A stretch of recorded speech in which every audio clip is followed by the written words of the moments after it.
আল্লাহ তুমি আমাকে কাদের হাতে ন্যস্ত করলা, আল্লাহ তুমি আমাকে কাদের হাতে ন্যস্ত করলা।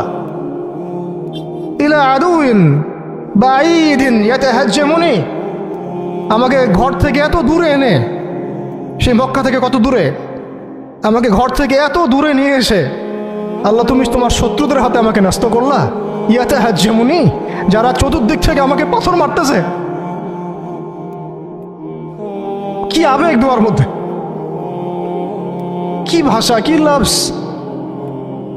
ইলা আদুইন বাঈদিন ইয়াতাহাজ্জামুনি, তুমি আমাকে আল্লাহ ঘর থেকে বের করে এত দূরে নিয়ে আসলা, শত্রুদের হাতে সোপর্দ করলা, তারা আমাকে চতুর্দিক থেকে পাথর মারতেছে।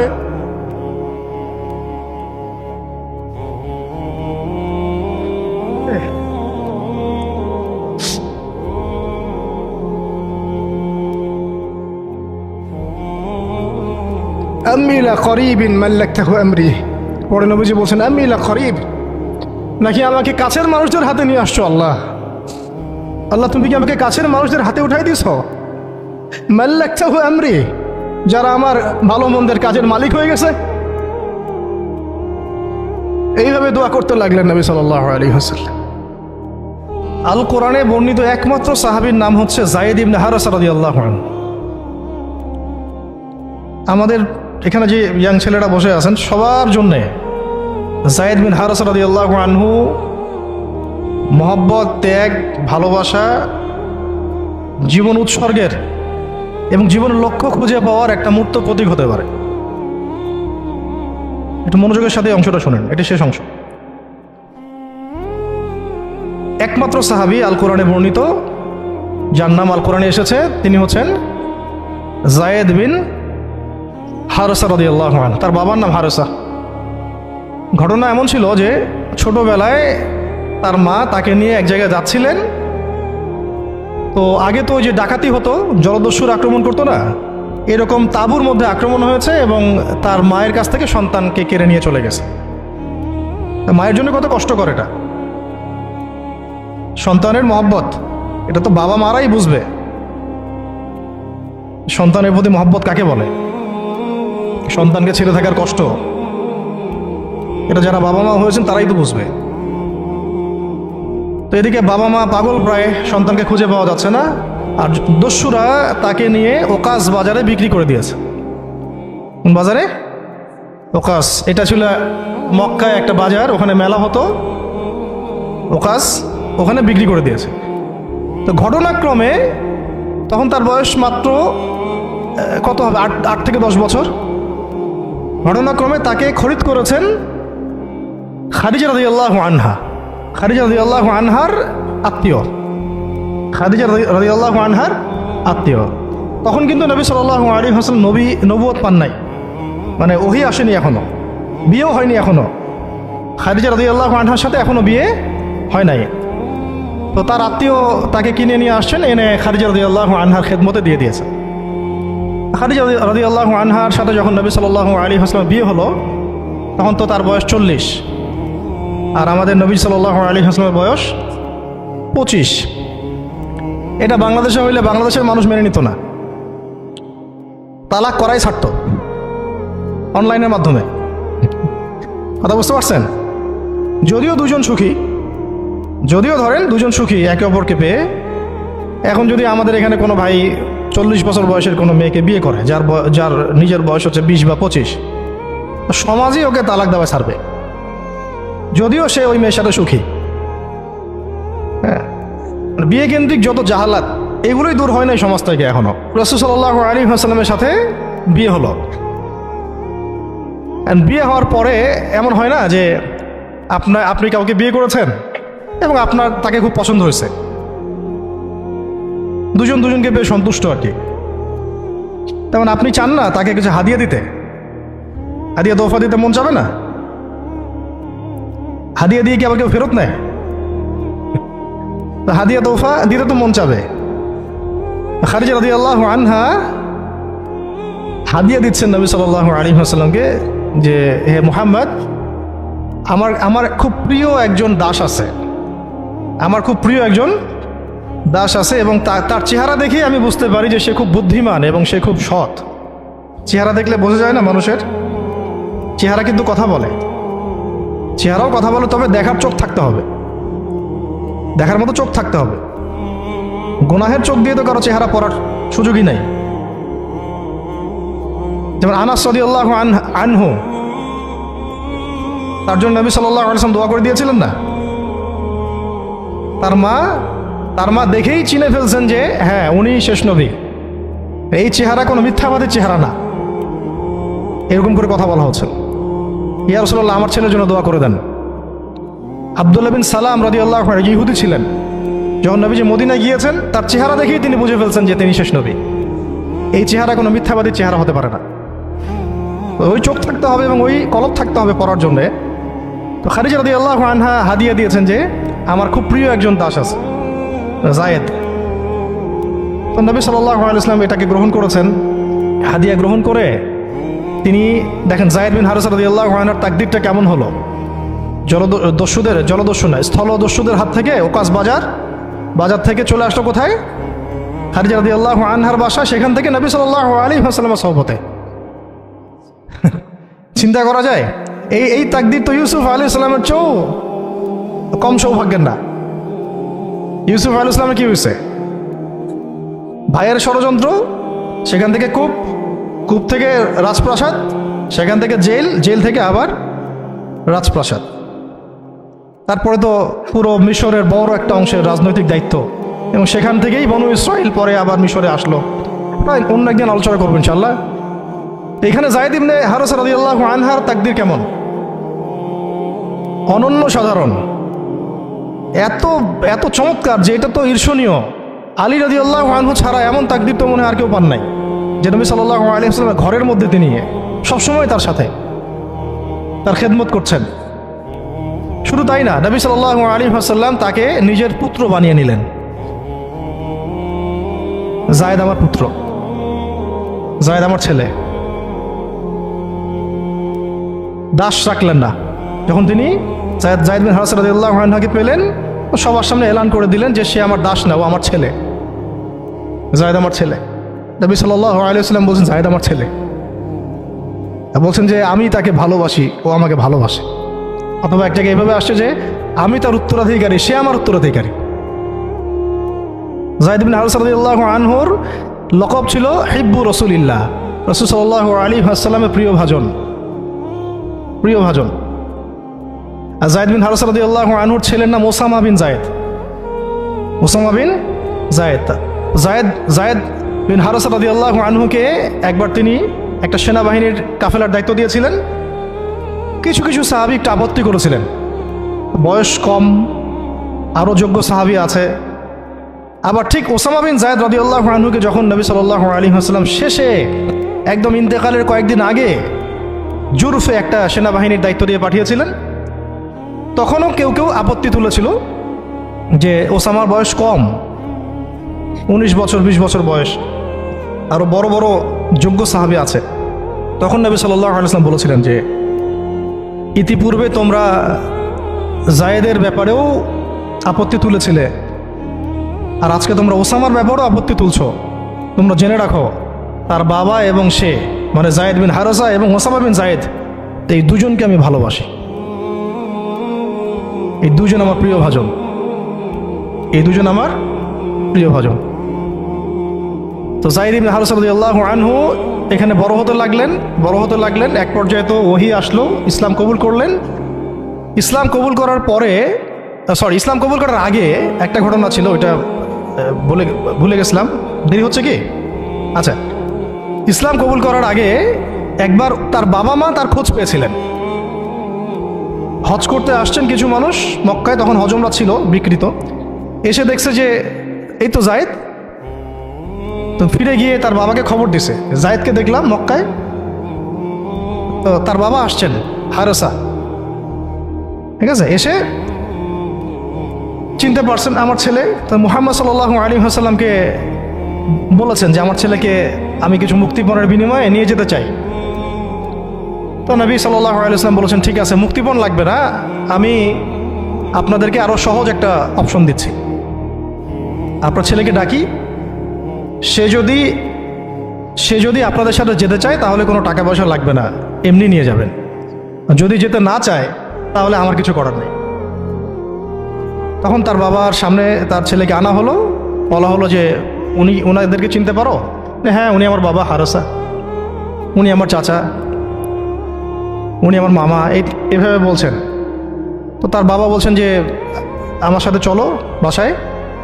সরাসরি বাবাকে বলে দিলেন যে আমি আপনার সাথে যেতে পারবো না, আমি মুহাম্মদ সাল্লাল্লাহু আলাইহি ওয়াসাল্লামের সাথে থাকতে চাই। বাবা বলছে এ কেমন কথা? নিজের বাবার সাথে যাবা না, নিজের বাবার পরিবারে যাবা না, বাবার ঘরে যাবা না, উনি তো তোমার আপন কেউ না। যায়েদ ইবনে হারসা রাদিয়াল্লাহু আনহু বলছেন যে আমি তার মধ্যে এমন কিছু দেখেছি যে আপনারা কেউ দেখতে পারবেন না। এটা সম্পর্ক, মহব্বত, এগুলোকে সম্পর্ক বলে, মহব্বত বলে। অথচ কেউ কাউকে চিনে না, মানে কেউ কারোর সাথে কারো রক্তের সম্পর্ক নাই। আর নবী সাল্লাল্লাহু আলাইহি ওয়াসাল্লাম তাকে বললেন তখন যে যায়েদকে আমি মুক্ত করে দিয়েছি। যায়েদ আমার দাস না, যায়েদ আমার ছেলে, যায়েদ আমার ছেলে, আমি তার উত্তরাধিকারী, সে আমার উত্তরাধিকারী, আমি তাকে ভালোবাসি। তার উপাধি হয়ে গেল হিব্বু রসুলিল্লাহ, রসুলের প্রিয় ভাজন। সবাই তাকে এই নামে ডাকা শুরু করলো, রাসূলের প্রিয় ভাজন, রাসূল তাকে ভালোবাসে, রাসূল তাকে ভালোবাসে, রাসূল তাকে ভালোবাসে। আর আমি বলছি রাসূল কে? সাল্লাল্লাহু আলাইহি সাল্লাম, যাকে আল্লাহ ভালোবাসেন। রাসূল কে? যাকে আল্লাহ ভালোবাসেন। তো এখন যখন নবুয়ত প্রাপ্ত হলেন, তখন আপনারা তো সবাই জানেন যে প্রথম 13 বছর মক্কায় কাটানো হয়েছে। এই প্রথম 13 বছরে যে কি পরিমাণ নির্যাতন সহ্য করতে হয়েছে, এটা ভাষায় প্রকাশ করার কোনো কিতাব পাওয়া যাবে না। আর এটা লেখার মতো কোনো কলম নাই, কোনো হাত নাই। ওইগুলো নিয়ে আমরা ইনশাল্লাহ পরে কথা বলবো। আজকে শুধু একটা দুইটা জায়গা বলতেছি। একটা সফর ছিল তায়েফের সফর। কিসের সফর? এই যে হুট করে শুনলেন তায়েফের সফর। তায়েফের সফরের আগে 10 বছর আছে। এই 10 বছরে এত নির্মম নির্যাতন সহ্য করতে হয়েছে, যেটা তায়েফ পর্যন্ত যেতে রাসূল সাল্লাল্লাহু আলাইহি ওয়াসাল্লামকে বাধ্য করেছে। মক্কার অবস্থা কোন ঠাসা, মানে অত্যাচার হতে হতে হতে হতে এমন একটা অবস্থা, সাহাবীদেরকে চোখের সামনে শহীদ করা হচ্ছে। বেলাল রাদিয়াল্লাহু আনহুকে এইভাবে নির্যাতন করা হচ্ছে। সুমাইয়া রাদিয়াল্লাহু আনহাকে মেরে ফেলা হলো, শহীদ করা হলো। গরিব সাহাবীদেরকে নির্যাতনের স্টিম রোলার চালায় দেওয়া হচ্ছে। এক পর্যায়ে বাধ্য হয়ে অনেক সাহাবী আবিসিনিয়াতে চলে গেলেন, ইথিওপিয়ায়। আবার 3 বছর নবী সাল্লাল্লাহু আলাইহি ওয়াসাল্লাম এবং বনু হাশিমকে বয়কট করা হলো, মনে আছে? একদম বয়কট করা হলো 3 বছর। গাছের ছাল পাতা খেয়ে সাহাবীরা থাকা শুরু করলেন। চতুর্দিক থেকে রাস্তা বন্ধ, সামাজিক নির্যাতন, রাজনৈতিক নির্যাতন, গালিগালাজ, আপনজনদের মানে গীবত, তহমত, একেবারে পাথর নিক্ষিপ্ত চলতেছেই চতুর্দিক থেকে। আবু লাহাব, আবু জেহেল, আবু সুফিয়ান সবাই উঠে পড়ে লাগছে। পুরো সমাজ বিরুদ্ধে চলে গেছে। এরকম হালত বোঝার জন্যও ওইরকম সিচুয়েশন ফেস করা দরকার। এটা পড়ি আমরা তো এগুলো পড়ি, এগুলো তো আমরা বুঝি না, উপলব্ধি করতে পারি না, কারণ আমরা এই ফেজগুলো দিয়ে যাই নাই। যারা টুকটাক গিয়েছেন তারা কিছু রাজ করতে পারেন। এবার এরকম একটা অবস্থায় যখন চতুর্দিক থেকে রাস্তাটা বন্ধ মনে হচ্ছে, তখন নবী সাল্লাল্লাহু আলাইহি ওয়াসাল্লাম তায়েফে গিয়েছিলেন, তায়েফের 3টা বড় বড় গোত্রকে দাওয়াত দিতে। উদ্দেশ্য হচ্ছে তায়েফবাসী যদি ইসলাম কবুল করত, তাহলে মক্কার এই কুরাইশদের বিরুদ্ধে একটা বড় সাপোর্ট পাওয়া যেত। ঠিক আছে? এটা কিন্তু একটা হিজরত, এটাও কিন্তু একটা হিজরত। এর আগে একটা হিজরত হয়েছে আবিসিনিয়াতে, তায়েফেও। এটাতে ওই সাফল্যটা আসে নাই, তায়েফবাসী ইসলাম কবুল করে নাই। পরবর্তীতে আল্লাহ পাক মদিনাবাসীকে কবুল করেছেন। ওগুলো আমরা পরে আস্তে আস্তে আলোচনা আনবো ইনশাআল্লাহ। আজকে শুধু এতটুকু বলছি তায়েফের কথাটা। এইখানে সময়টা চিন্তা করবেন, সময়টা ছিল জুন জুলাই মাস, জুন বা জুলাই মাসের মতো অবস্থা। মানে মানে কাঠ ফাটা রোদ বলতে আমরা যা বুঝি, প্রচণ্ড রোদ, প্রচণ্ড গরম, মরুভূমির উত্তপ্ত একটা অবস্থা। এই অবস্থায় মক্কা থেকে তায়েফের ডিস্টেন্স হচ্ছে প্রায় 100 কিলোমিটার, প্রায় 100 কিলোমিটার। যারা তায়েফে গিয়েছেন তারা হয়তো জানবেন, এটা পাহাড়, মানে মাটির নিচ থেকে তায়েফ শহরটা দেখা যায়। এই যে পাহাড়ের গা বেয়ে যে উঠতে হয়, এখন তো গাড়ি আসছে, গাড়ির যুগ, এই গাড়ি দিয়ে উঠতেও এই নিচ থেকে উপর পর্যন্ত 40 কিলোমিটার, মানে পাহাড়ের গা বেয়েই 40 কিলোমিটার রাস্তা এইভাবে সফর করে করে করে করে তায়েফের শহরের উপরে পৌঁছাতে হয়। এই কাজটা নবী সাল্লাল্লাহু আলাইহি ওয়াসাল্লাম তার সময় করেছেন পায়ে হেঁটে, তাও জুন জুলাই মাসের মতো উত্তপ্ত অবস্থায়, গরমের অবস্থায়। এবং এই সফরে নবী সাল্লাল্লাহু আলাইহি ওয়াসাল্লামের সাথে মাত্র একজন সাহাবী ছিলেন, সেই সাহাবীর নাম যায়েদ ইবনে হারেসা রাদিয়াল্লাহু আনহু, আর কেউ না, রাসূলের প্রিয় ভাজন। তাহলে বুঝতে পারছেন কত কত কাছের সম্পর্ক। আর কেউ না, কোনো সাহাবী না, যায়েদ ইবনে হারেসা রাদিয়াল্লাহু। ঠিক যেমন গারে সাওরে কেউ নাই, কোনো সাহাবী নাই, কে আছেন? আবু বকর রাদিয়াল্লাহু আনহু। আয়েশা রাদিয়াল্লাহু আনহা বলতেন মাঝে মাঝে যে যদি রাসূল সাল্লাল্লাহু আলাইহি ওয়াসাল্লাম জীবিত থাকতেন তাহলে যায়েদ ইবনে হারেসা রাদিয়াল্লাহু আনহুকে মনে হয় তিনি তার পরবর্তী স্থলাভিষিক্ত হিসেবেই ঘোষণা করে দিয়ে যেতেন।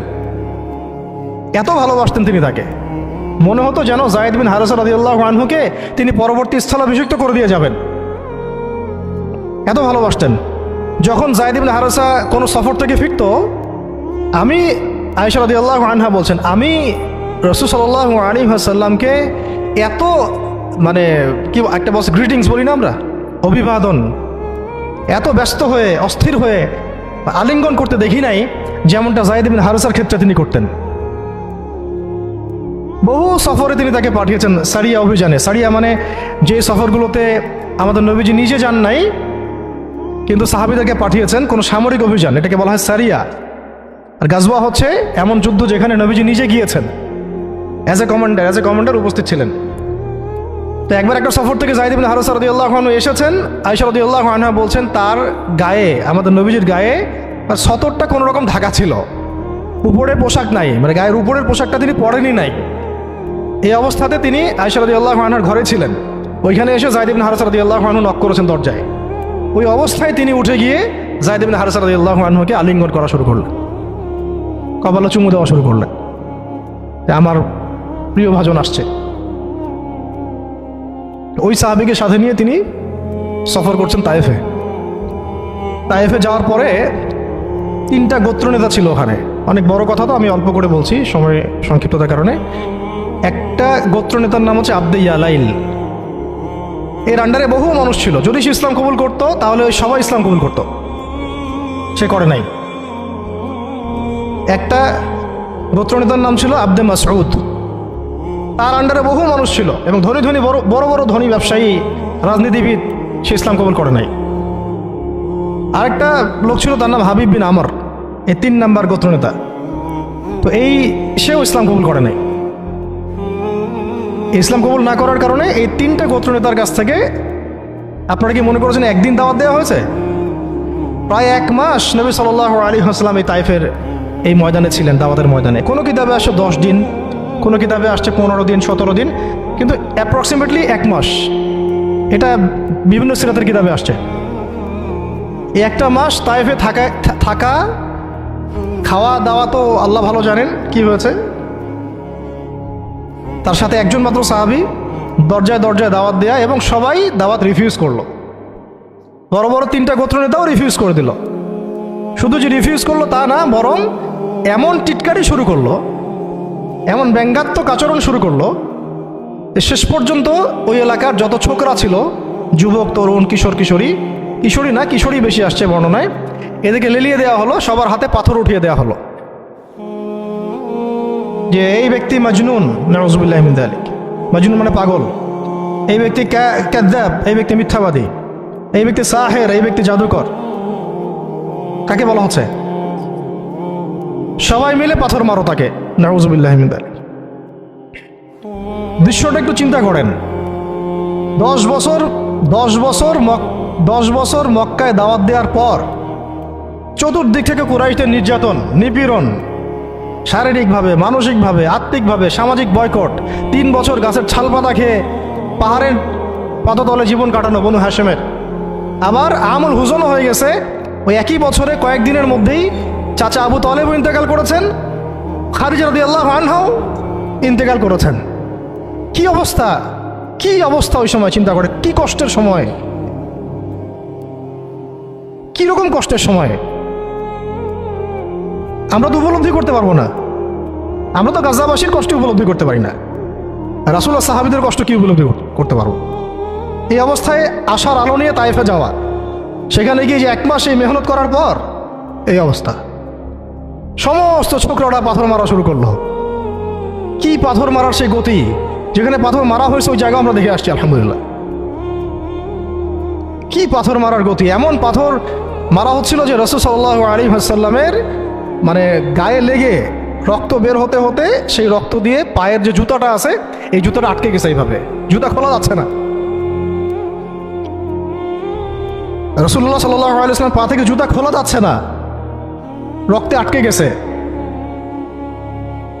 আর মানুষ বলছে পাগল, মিথ্যাবাদী, হ্যাঁ জাদুকর, জিনে আসর করছে, মানুষ বলতেছে এগুলা। রাজনৈতিক ক্ষমতা চাই মনে হয়, হ্যাঁ অর্থ চাই মনে হয়, দুনিয়ার জৌলস মনে হয় চায়, আমাদের ঐক্য বিনষ্ট করতে আসছে। মারো একে, মেরে বিদায় করো এখান থেকে। কোন পর্যায়ে গেলে মানুষ এই কাজ করতে পারে, কি পরিমাণ ক্ষোভ থাকলে মানুষ এই কাজটা করতে পারে? আর কার এগেন্সটা করছে? আল্লাহর প্রিয় হাবিব, যার জন্য আল্লাহ পাক ফিরদাউস রেখেছেন, মাকামে মাহমুদ রেখেছেন, যার সুপারিশ ছাড়া আমরা মনে হয় না জান্নাতে কেউ যেতে পারবো, অসম্ভব। যার সুপারিশ ছাড়া বিচার শুরুই হবে না কিয়ামতের মাঠে, হিসাব নিকাশ শুরুই হবে না, জান্নাত তো বহু দূরের কথা, জান্নাতের দরজাও খোলা হবে না যিনি আগে না ঢোকা পর্যন্ত। তাকে মানুষ সেভাবে মারা শুরু করলো, রক্ত ঝরতেছে। এই সময়ে এই সাহাবী যায়েদ ইবনে হারেসা রাদিয়াল্লাহু আনহু নিজের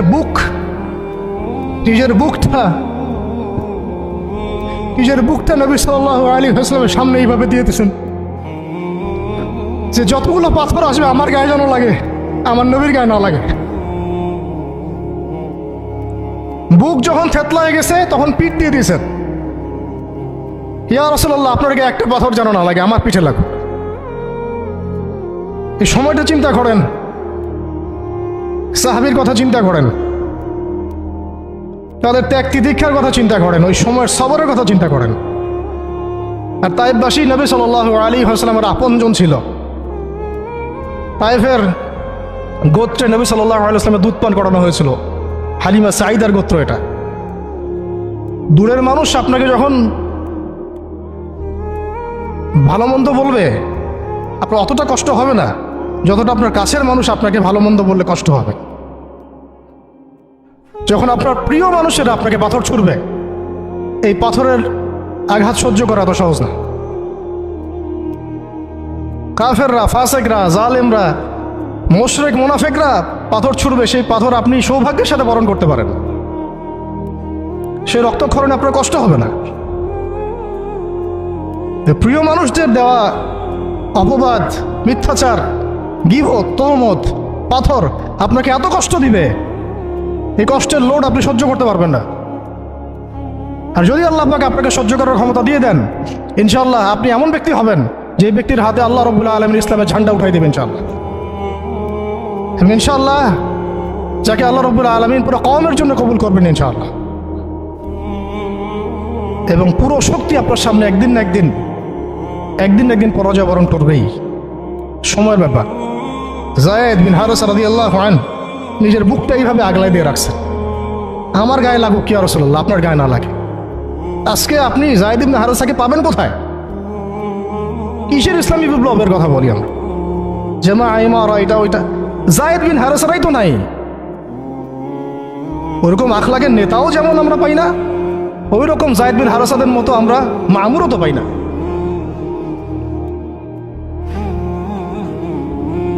বরং এখন তো এমন যুগ চলতেছে যে মানুষ সামান্য দুনিয়াবী স্বার্থের কারণে সামান্য দুনিয়াবী স্বার্থ, একটু মোহ, একটু দাম্ভিকতা, একটু অহংকার, একটু জিদ, একটু রাগ, একটু ক্ষোভ ইত্যাদির কারণে মানুষ, নিজের প্রিয় মানুষ আপনাকে মানুষের হাতে উঠাই দিতে পারে।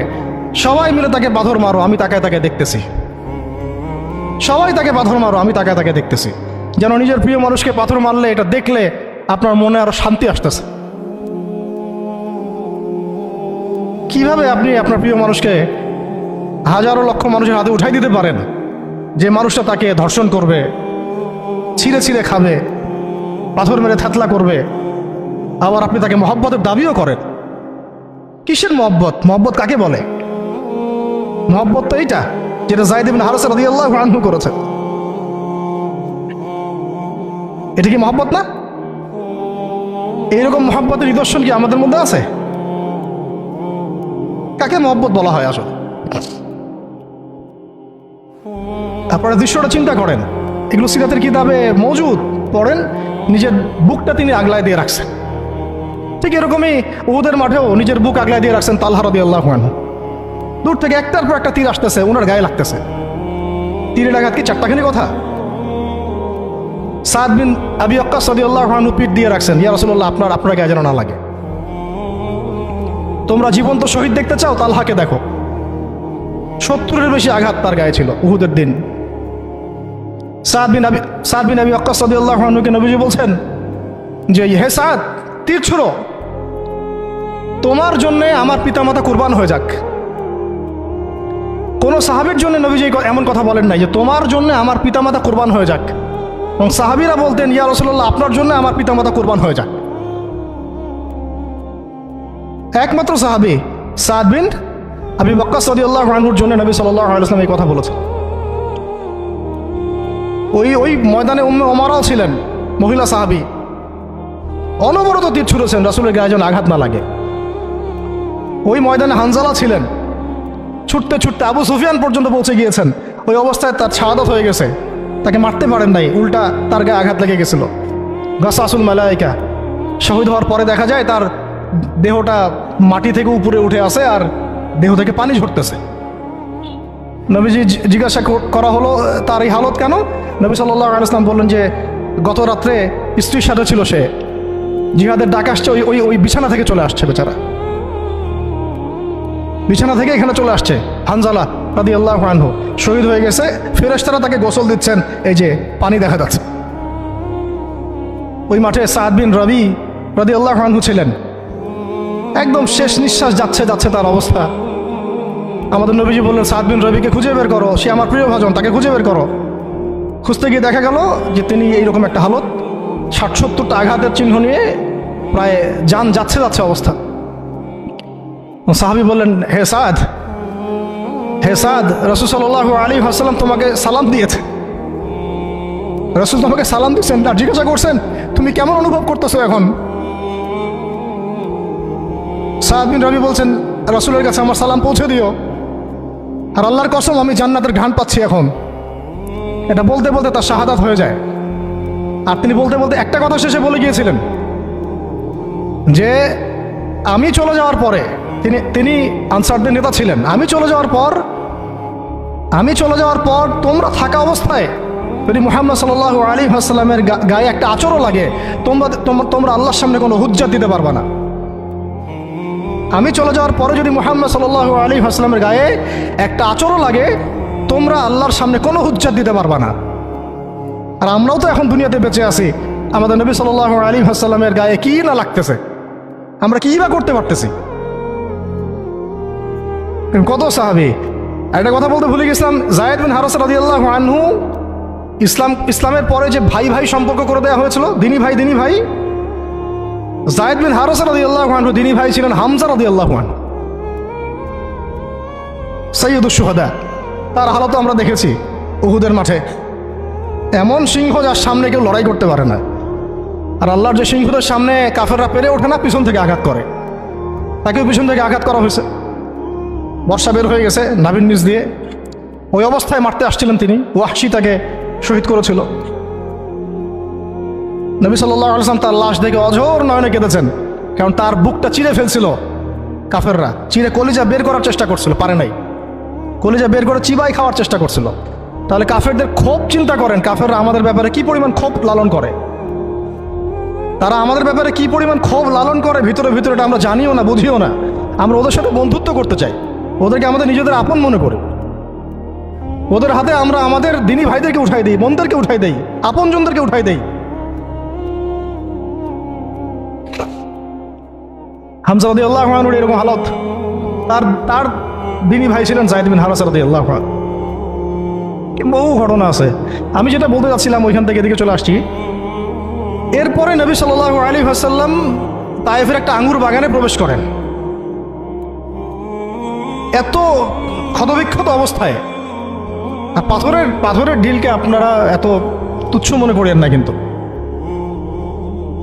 এটা কিন্তু এত তুচ্ছ বিষয় না, কিন্তু ঠিক যন্ত্রণাদায়ক বিষয়। আর তার মধ্যে বললাম তার আপন মানুষ, কাছের মানুষ। আঙ্গুর বাগানে যাওয়ার পরে ওখানে আদ্দাস রাদিয়াল্লাহু আনহু, আদ্দাস নামে একজন বাগানের দেখভালকারী ছিল। এই বাগান ছিল আবার ওতবা এবং সাইবার, বড় আঙ্গুর বাগান। এখানে ঘটনা ঘটে গেল, নবী সাল্লাল্লাহু আলাইহি ওয়াসাল্লাম বসে আছেন, জুতা খোলার চেষ্টা করছেন, এবং আদ্দাস তিনি এসে একটু খেজুর দিয়েছেন। মায়া লাগছে তার, আর এই লোকটাকে এইভাবে মারলো, মানুষটাকে এইভাবে মারলো। তো কিছুই চাচ্ছে না, কিছুই বলে নাই, খালি বলছে এক আল্লাহর ইবাদত করো, আর কিছু চাইছে নাকি? তো এক আল্লাহর ইবাদত করো বললো, বাস তাই বাস এইভাবে মারলো। আর মানবে না তা মারলো কেন? ও বেচারের কাছে খারাপ লাগছে, দাওয়াত কবুল করবে না তো মারলো কেন? লাঞ্ছিত করার কি দরকার ছিল?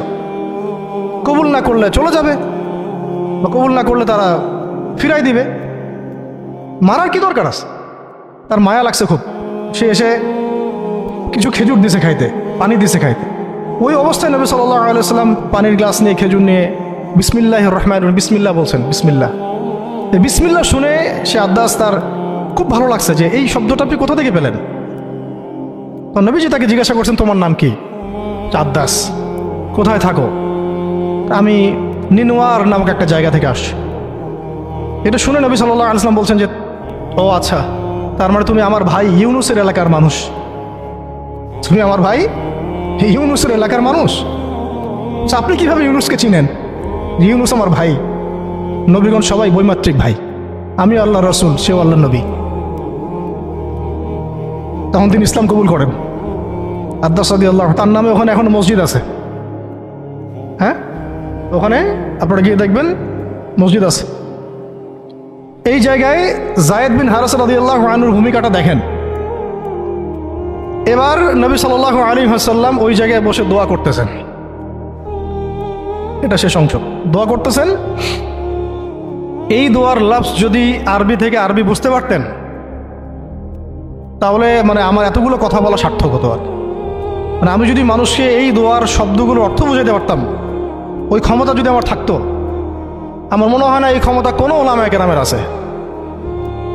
আমার মনে হয় না এই ক্ষমতা কোনো ওলামায়ে কেরামের আছে যে এই দোয়ার শব্দগুলো আওয়ামকে বুঝাই দিবে, এক্স্যাক্টলি সেই ফিলিংস এবং ইমোশন বুঝাবে, এমন ক্ষমতা আমাদের কাউকে দেওয়া হয় নাই। শুধু এই অনুভূতিগুলো বোঝার জন্য হলেও আরবি শেখা দরকার আপনাদের, আমাদের সবারই। এগুলো অনুভূতিগুলো বোঝার জন্য হলেও আমাদের আরবি শেখা দরকার। মোনাজাতে মাকবুল কিতাবেও দোয়াটা আছে। নবী সাল্লাল্লাহু আলাইহি ওয়াসাল্লাম রক্তাক্ত অবস্থায়, ক্ষতবিক্ষত অবস্থায়, তার পাশে যায়েদ ইবনে হারেসা রাদিয়াল্লাহু আনহু, তারা আল্লাহ রাব্বুল আলামিনের কাছে দোয়া করতেছেন। এই দোয়াটার নাম হচ্ছে মাজলুমের দোয়া, দুর্বলের দোয়া। কিসের দোয়া? দুর্বলের দোয়া।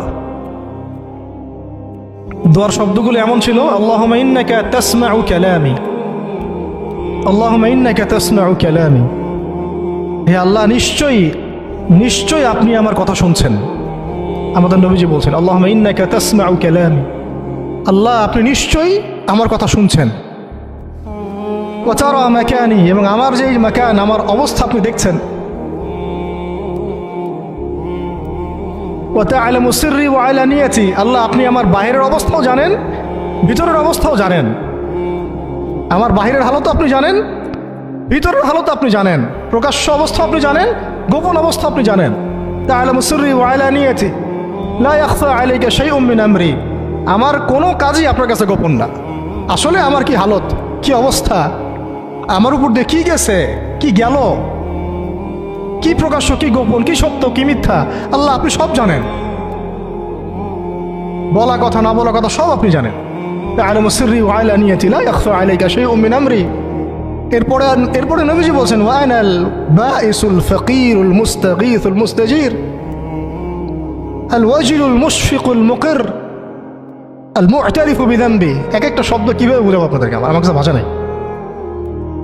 আল্লাহ আমি দুর্দশাগ্রস্ত, আমি ফকির, আমি জিল্লতির শিকার, আমার অপরাধ আমি চিনতে পেরেছি। মানে এমন এমন শব্দ যেটা একজন নবী ছাড়া কারো মুখ দিয়ে বের হওয়া সম্ভব না, এমন এমন শব্দ যেটা ওহী ছাড়া সম্ভব না। আসআলুকা মাসআলাতাল মিসকিন, মিসকিনরা যেভাবে তোমার কাছে চায় আল্লাহ আমি সেভাবে তোমার কাছে চাচ্ছি। ওয়া আবতাহিলু ইলাইকা ইবতিহালাল মুযনিবিয যালিল, একজন মানুষকে যখন অপদস্থ লাঞ্ছিত করা হচ্ছে সেই মানুষ যেভাবে আপনার কাছে চায় আমি সেইভাবে আপনার কাছে চাচ্ছি।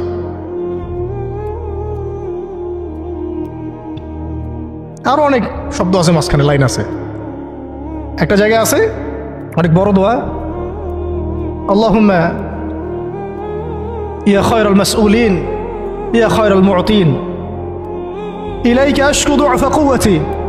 এই অংশটা সব কিতাবেই আছে সিরাতের। আল্লাহুম্মা ইলাইকা আশকু দু'ফা কুওয়াতি, আল্লাহ আমি তোমার কাছে আমার শক্তির অক্ষমতা প্রকাশ করতেছি। মানে আমার যে শক্তি নাই এখন, তাই পাশে আমার সাথে এগুলো করলো, আমার তো শক্তি নাই এখন, আমার এই শক্তির অক্ষমতা আল্লাহ আমি তোমার কাছে প্রকাশ করতেছি।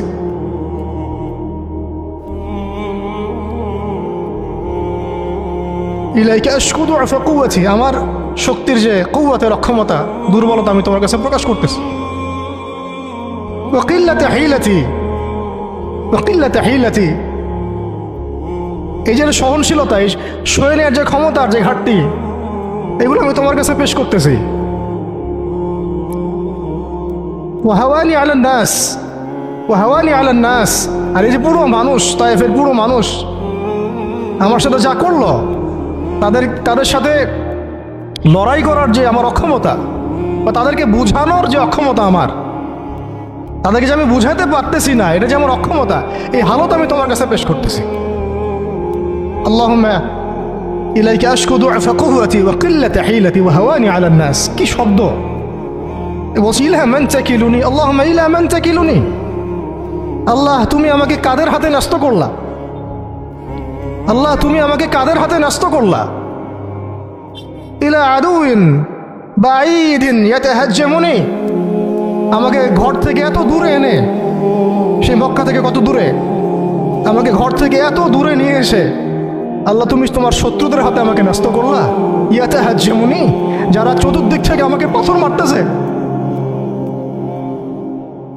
কি আবেগ দোয়ার মধ্যে,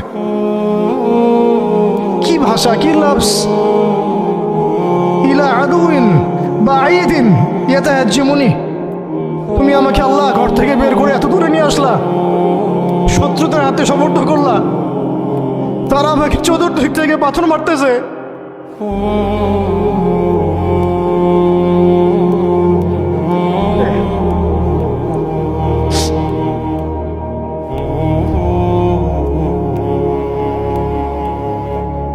আম্মি লা করিবিন মাল্লাকতাহু আমরি, পরে নবীজি বলছেন আম্মি লা করিব, নাকি আমাকে কাছের মানুষদের হাতে নিয়ে আসছো আল্লাহ, আল্লাহ তুমি কি আমাকে কাছের মানুষদের হাতে উঠাই দিয়েছ। মাল্লাকতাহু আমরি, যারা আমার ভালো মন্দের কাজের মালিক হয়ে গেছে। এইভাবে দোয়া করতে লাগলেন নবী সাল্লাল্লাহু আলাইহি ওয়াসাল্লাম। যায়েদ বিন হারিস রাদিয়াল্লাহু আনহু শামিল আছেন এখানে।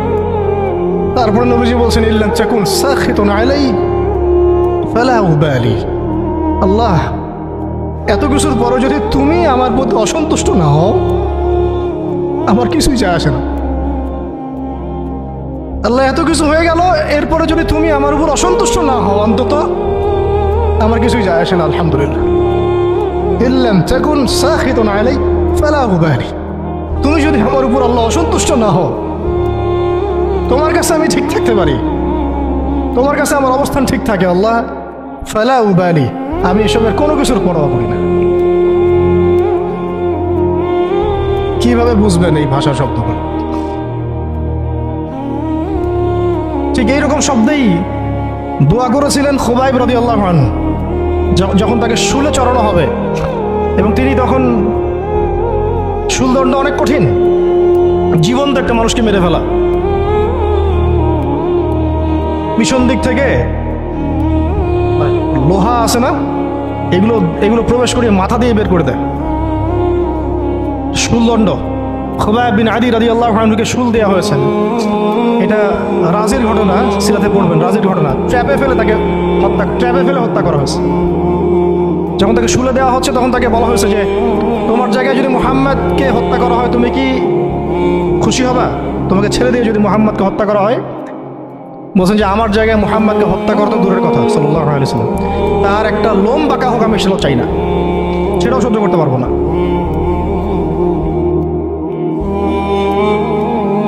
এরপর তিনি বলছিলেন, এই যে আমি বললাম ইল্লাম তাকুন সাখিতুন আলাইয়া ফালা উবালি, এরকম দোয়া খুবাইব রাদিয়াল্লাহু আনহু করেছেন। তিনি বলছিলেন তখন লাস্তু উবালি হিনা উকতালু মুসলিমান, যখন আমাকে মুসলমান হিসেবে শহীদ করে দেওয়া হচ্ছে আমি কোনো পরোয়াই করি না। যখন আমাকে মুসলমান হিসেবে শহীদ করে দেওয়া হচ্ছে আমি এর কোনো পরোয়াই করি না। লাস্তু উবালি হিনা উকতালু মুসলিমান আলা আই শাক্কিন কানা ফিল্লাহি মাসরাই, আমাকে হত্যা করার সময় যেদিকেই তোমরা পাশ ফিরাও না কেন ওই পাশ আল্লাহর জন্যে। ওয়াযালিকা লিলাহ ওয়াযালিকা যাতুল ইলাহি ওয়া ইয়াশা, আর তিনি তো এমন জাতের ইলাহ, এমন ইলাহ, তিনি একজন, আল্লাহর কথা বলা হচ্ছে, তিনি এমন একজন ইলাহ, তিনি যদি চান ইউবারিক আলা ফি কুল্লি শিলউইন মুমাজ্জাহ, তিনি আমার কেটে ফেলা প্রত্যেকটা হাড়ে এবং মাংসে বরকত দিয়ে দিবেন। এইভাবে তাকে হত্যা করা হয়েছে। খুবাইব রাদিয়াল্লাহু আনহু প্রতারণা করে ট্র্যাপে ফেলা হয়েছে। এরকম বীরে মাউনাও ঘটনা ঘটছে, এরকম 70 জন সাহাবীকে ট্র্যাপে ফেলে হত্যা করে দেওয়া হয়েছে। আপনারা সতর্ক থাকবেন। এই ঘটনার পরে বহু ঘটনা হয়েছে, সিরাতে হিজরত হয়েছে। উম্মে আইমান একজন সাহাবী ছিলেন, কি নাম, নবী সাল্লাল্লাহু আলাইহি ওয়াসাল্লামের অনেক প্রিয় ভজন। তিনি নবী সাল্লাল্লাহু আলাইহি ওয়াসাল্লামকে ভরণ পোষণ লালন পালন করেছেন, কিন্তু তিনি দেখতে কালো ছিলেন, খুব সুন্দরী নারী যেমন এমন না, ঠিক আছে। তিনিও ওই দাসের শ্রেণীর মধ্যেই ছিলেন। তাকে সবাই সচরাচর বিয়ে করতে যাচ্ছে না। নবী সাল্লাল্লাহু আলাইহি ওয়াসাল্লাম বলেছিলেন একবার যে তোমাদের মধ্যে কেউ আসো জান্নাতের একটা মেয়েকে বিয়ে করবা? তোমাদের মধ্যে কি এমন কেউ আসো যে জান্নাতি একটা মেয়েকে বিয়ে করবা? উম্মে আইমান, হ্যাঁ আমার প্রিয় ভজন উম্মে আইমান, উনি তো এমন সাহাবী ছিলেন নবী সাল্লাল্লাহু আলাইহি ওয়াসাল্লাম তার সম্মানার্থে চাদরও বিছাই দিছে। উম্মে আইমান, আমি একটু ভুল হইতে পারি জায়গাটা, আপনারা একটু দেখে নিয়েন। তো নবী সাল্লাল্লাহু আলাইহি ওয়াসাল্লাম যখন উম্মে আইমানের কথা বলেছেন তখন অনেকেই দাঁড়ায় নাই বিয়ে করার জন্যে। তো যায়েদ বিন হারেসা রাদিয়াল্লাহু আনহু দাঁড়িয়েছেন, আমি বিয়ে করব। যায়েদ বিন হারেসা রাদিয়াল্লাহু আনহু নবী সাল্লাল্লাহু আলাইহি ওয়াসাল্লামের এই আদেশ পালনার্থে একজন জান্নাতি নারীকে বিয়ে করেছেন, উম্মে আইমান, এবং তার গর্ভ থেকেই সন্তান জন্ম নিয়েছে উসামা বিন যায়েদ। ওই যার ব্যাপারে নবীজি শেষে বললেন যে উসামা, ওকে আমি ভালোবাসি, তার বাবাকে আমি ভালোবাসতাম। আরও একটা ঘটনা আছে, উসামা বিন যায়েদ রাদিয়াল্লাহু আনহুকে যখন আবু বকর রাদিয়াল্লাহু আনহু আবার মিশনে পাঠাচ্ছিলেন, কোন মিশনটা যেটা অসমাপ্ত ছিল, নবী সাল্লাল্লাহু আলাইহি ওয়াসাল্লামের ইন্তেকালের সময় ওই মিশনটা থেকে তারা ফিরে আসেন। পরে আবু বকর রাদিয়াল্লাহু আনহু আবার এই জায়েশ পাঠান জুরফ নামক জায়গায় রোমানদের এগেনস্টে। তো তখন কিছু কিছু সাহাবী আপত্তি তুলছিলেন। তখন আবু বকর রাদিয়াল্লাহু আনহু বলছিলেন যে সাকিলাত উম্মুকা ইবনুল খাত্তাব, হে ওমর তোমার মা তোমাকে হারায় ফেলো। ওমর রাদিয়াল্লাহু আনহু বলছিলেন যে একটু ভেবে দেখেন, আরো বড় বড় সাহাবীরা আছেন, আনসারী সাহাবীরা আছেন। তখন আবু বকর রাদিয়াল্লাহু আনহু বলছেন যে ইস্তামালাহু রাসূলুল্লাহ, তাকে আল্লাহ রাসূল সাল্লাল্লাহু আলাইহি ওয়াসাল্লাম দায়িত্ব দিয়ে গিয়েছিলেন। ওয়া আনতা তা'মুরুনি আন আনজিহা, আর আনজিহু, আর তুমি আমাকে আদেশ করতেছো যে আমি তাকে স্থলাভিষিক্ত করব। তুমি ফিরে যাও, প্রস্তুতি গ্রহণ করো, সাহাবীদেরকে বলো প্রস্তুতি নিতে, তার ওসামার জায়েশে যাবে। সে হচ্ছে ওসামা বিন যায়েদ রাদিয়াল্লাহু আনহু, আসছেন উম্মে আইমান রাদিয়াল্লাহু আনহার গর্ভ থেকে। জান্নাতি নারী। তো জান্নাতি নারীর জন্য রূপ সৌন্দর্য শর্ত না। জান্নাতি নারীর জন্য কি শর্ত না? রূপ সৌন্দর্য শর্ত না, তাকওয়া, ঈমান এগুলো শর্ত। এরকম বিয়েও তিনি করেছেন নবী সাল্লাল্লাহু আলাইহি ওয়াসাল্লামের পছন্দ মতো। আবার তিনি জাইনাব বিনতে জাহাশ রাদিয়াল্লাহু আনহাকেও বিয়ে করেছিলেন। জাইনাব বিনতে জাহাশ রাদিয়াল্লাহু আনহাকে বিয়ে করেছিলেন। কিন্তু একটু শেষ করে দিচ্ছি, 5 মিনিট, একটু ধৈর্য ধরেন। জাইনাব বিনতে জাহাশ রাদিয়াল্লাহু আনহাকে তিনি বিয়ে করেছিলেন। এটাও নবী সাল্লাল্লাহু আলাইহি ওয়াসাল্লামেরই তত্ত্বাবধানে হয়েছিল। নবী সাল্লাল্লাহু আলাইহি ওয়াসাল্লাম জাইনাব বিনতে জাহাশ রাদিয়াল্লাহু আনহাকে বলেছিলেন যে যায়েদকে বিয়ে করো, যায়েদ আমার অনেক প্রিয় ভাজন। আর জাইনাব বিনতে জাহাশ রাদিয়াল্লাহু আনহা আল্লাহর নবীর ফুফাতো বোন ছিলেন, যে বোনকে বিয়ে দিয়েছেন যায়েদ বিন হারেসা রাদিয়াল্লাহু আনহুর সাথে। কিন্তু দাম্পত্য জীবনে মানে স্টেবিলিটি ছিল না, দাম্পত্য জীবনে একদম নির্ঝঞ্ঝাট ছিল না জীবনটা, একটু সমস্যা হচ্ছিল। কারণ যায়েদ রাদিয়াল্লাহু আনহু গোত্রগতভাবে কি ছিলেন? দাস। আরবের ট্রেডিশন অনুযায়ী বলছি আর কি, গোত্রগতভাবে নিচু গোত্রের ওই সেন্সে আর কি, আমরা ইসলামের সেন্সে কথা বলছি না, আরবের ওই যে প্রচলিত যে একটা প্রথা ছিল ওই সেন্সে। আর জাইনাব বিনতে জাহাশ রাদিয়াল্লাহু আনহা উচ্চ বংশের, আন্ডারস্ট্যান্ডিংয়ে একটু প্রবলেম হতে পারে, হচ্ছিল এটা। ভুলেও কখনো কোনো সাহাবী সম্পর্কে সমালোচনা করবেন না, এটা আমাদের আহলে সুন্নাত ওয়াল জামাআর আকীদা উসুল নয়। কোনো সাহাবী সম্পর্কে না, সাহাবীদের মধ্যে যা হয় হয়ে যাক, যুদ্ধও যদি হয়ে যায় তবুও সমালোচনা করা যাবে না, এই আকীদা যেন ঠিক থাকে। যারাই সাহাবীদের সমালোচনা করে তারা আহলে সুন্নাত ওয়াল জামাআতের আকীদা থেকে সরে গেছে। তো এখানে সাহাবীদের কোনো সমালোচনার সুযোগ নাই, কিন্তু দাম্পত্য জীবনে মনোমালিন্য হচ্ছিল, এটা খুব স্বাভাবিক বিষয়। বহু সাহাবীর জীবনে এমন অনেক ঘটনাই ঘটেছে, একাধিক বিয়ে, একাধিক তালাক, একাধিক অনেক কিছু হয়েছে। মানুষ হতে পারে, কখনো ভ্যালিড কারণ থাকতে পারে, কখনো মানুষ শয়তানের প্ররোচনা থাকতে পারে, কখনো জিন শয়তানের প্ররোচনা থাকতে পারে, কখনো আরও অন্য কিছু হতে পারে। তো যাই হোক, এখন তালাক হয়ে গেছে। যায়েদ বিন হারেসা রাদিয়াল্লাহু আনহু জাইনাব বিনতে জাহাশ রাদিয়াল্লাহু আনহাকে তালাক দিয়ে দিয়েছে। এরপরে নবী সাল্লাল্লাহু আলাইহি ওয়াসাল্লাম বিয়ে করেছেন জাইনাব বিনতে জাহাশ রাদিয়াল্লাহু আনহাকে। এইটা নিয়ে আরবের মধ্যে একটু কথা ছড়াছড়ি হচ্ছিল যে পালক পুত্রের স্ত্রীকে বিয়ে করেছে। আরবের মানুষ এটা নিয়ে কানা ঘোষা করছিল। তখন আল্লাহ রাব্বুল আলামিন আয়াত নাজিল করেছিলেন, সূরা আহজাবের মধ্যে আছে, মুহাম্মদ সাল্লাল্লাহু আলাইহি ওয়াসাল্লাম তোমাদের মধ্যে কোনো পুরুষের পিতা নন। মা কানা মুহাম্মাদুন আবা আহাদিন মির রিজালিকুম ওয়ালাকিন রাসূলুল্লাহি ওয়া খাতামান নাবিয়্যিন। আর এই সূরার মধ্যেই মনে হয় 37 নম্বর আয়াতে, 36 বা 37 নম্বর আয়াতের দিকে যায়েদ রাদিয়াল্লাহু আনহুর এই ঘটনা আছে। যখন যায়েদ তালাক দিল, তুমি চক্ষু লজ্জা করলে, মানুষকে লজ্জা করলে, কিন্তু আল্লাহ রাব্বুল আলামিন বিধানদাতা, তিনি বিধান দিলেন যে পালক পুত্রের বিষয়টা আরবরা যেভাবে ডিল করে সেটা আল্লাহ রাব্বুল আলামিনের ওহী নয় বা আল্লাহ পাকের বিধান নয়। বিস্তারিত পড়তে পারবেন। তো এটাও একটা ঘটনা ঘটে গিয়েছিল। এরপর শেষ কথা হলো, শেষ যেটা পয়েন্ট সেটা হচ্ছে এরপরে 8ম হিজরতের 8ম বছর একটা বিশাল ঘটনা ঘটে গেল যে একজন সাহাবী, তার নাম হারিস বিন উমাইয়া। নাম কি? হারিস বিন উমাইয়া। তাকে নবী সাল্লাল্লাহু আলাইহি ওয়াসাল্লাম চিঠি দিয়েছেন, একটা চিঠি দিয়ে, শেষ অংশ, চিঠি দিয়ে তিনি পাঠিয়েছেন, যাও গাসসান নামক জায়গায় যাও। কোথায়? গাসসান। এটা জর্ডান আছে না, জর্ডান, এই জর্ডানের একটা জায়গা হলো গাসসান। এই গাসসান নামক জায়গায় যাও, সেখানে একজন গভর্নর আছে, তার নাম সুরাহাবিল। কি নাম? তাকে পত্রটা দিবা, দিয়ে ইসলাম কবুল করতে বলবা। তো হারিস বিন উমাইয়া রাদিয়াল্লাহু আনহু গিয়েছেন। এবার এরা এত বেশি উদ্ধত ছিল, সাহাবীকে ধরে হত্যা করে দিয়েছে। তিনি কিন্তু রাষ্ট্রদূতকে হত্যা করে জঘন্য অপরাধ, এমনিতেই অপরাধ, তার মধ্যে রাসূলের রাষ্ট্রদূত সাহাবী, তিনি, তাকে এভাবে হত্যা করে দেওয়া হলো। কয়জন সাহাবীকে হত্যা করলো?